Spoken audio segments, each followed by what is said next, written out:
दक्ष प्रजापति की दो बेटियां स्वाहा स्वधा। स्वाहा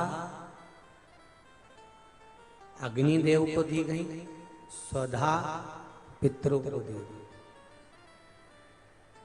आप जब यज्ञ करते हो तो उसमें जो स्वाहा का उच्चारण करते हो वो अग्निदेव की धर्म पत्नी। ओम ब्रह्मवे स्वाहा। तो आप जब स्वाहा का उच्चारण कर रहे हो, स्वाहा का जब उच्चारण कर रहे हो तो उसमें अग्निदेव की धर्म पत्नी का उच्चारण। और जब आप स्वधा का उच्चारण कर रहे हो, कौन सा उच्चारण? जम के बोलो जरा, जम के। स्वधा, स्वधा का उच्चारण कर रहे हो तो ये पितृदेव की धर्म पत्नी का उच्चारण। अब थोड़ा ध्यान देना, जितने लोग आस्था पर सुन रहे हो और जितने लोग फेसबुक यूट्यूब पर सुन रहे हो और जितने इस पावन पंडाल और पंडाल के बाहर जहां जहां बैठकर सुन रहे हो, ध्यान दीजिए। गर्भ में संतान रहे और गर्भस्थ यदि संतान है, उसके शरीर का निर्माण पितृ कर रहे हैं।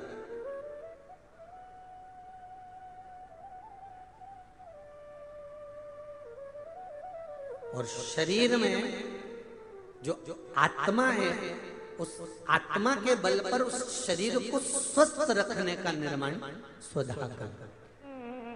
थोड़ा ध्यान दीजिएगा माताएं विशेष रूप से, और मेरे भाई लोग भी बहुत ध्यान से।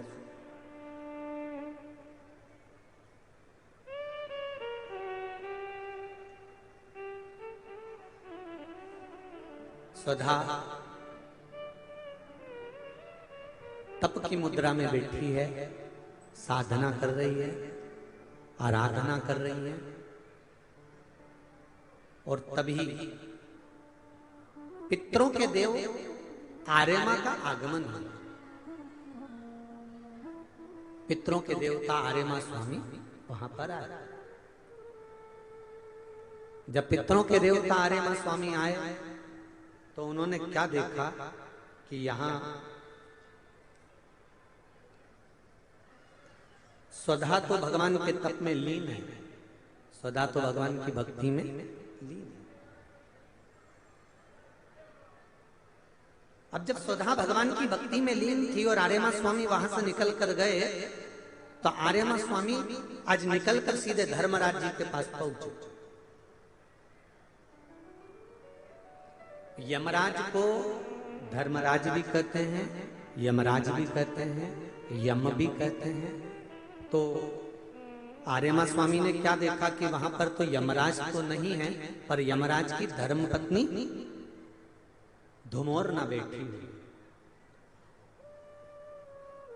यमराज की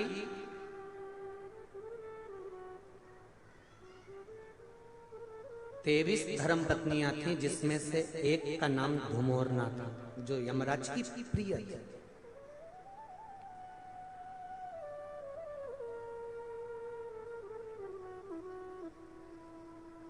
और धुमोरना, जिसको हमारे यहाँ पर युद्ध के मैदान में जब आपस में युद्ध होता है, लड़ाई होती है एक दूसरे से, जब युद्ध होता है और युद्ध में किसी को मारा जाता है तो मारना नहीं कहते उसको, काटना नहीं कहते उसको कहते वध। धुमोरना का एक नाम वध भी है।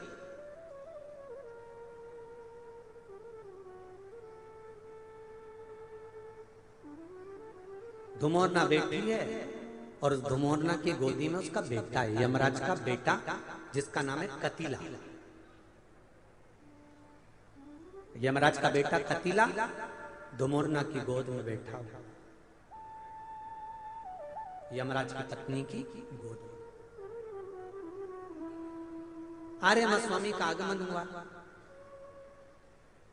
आर्यमा स्वामी ने जब धुमोरना को देखा तो प्रणाम किया, माताजी आप यहाँ पर हो, केवल एक निवेदन है आपसे। धुमोरना ने पूछा बोलिए आर्यमा जी कैसे आना हुआ आर्यमा स्वामी? आर्यमा स्वामी कहते हैं मुझे बस केवल जो स्वधा माता तप कर रही हैं उन तप करती हुई माता के पास आपको जाना और केवल पूछना है कि आप तप क्यों कर रही हो।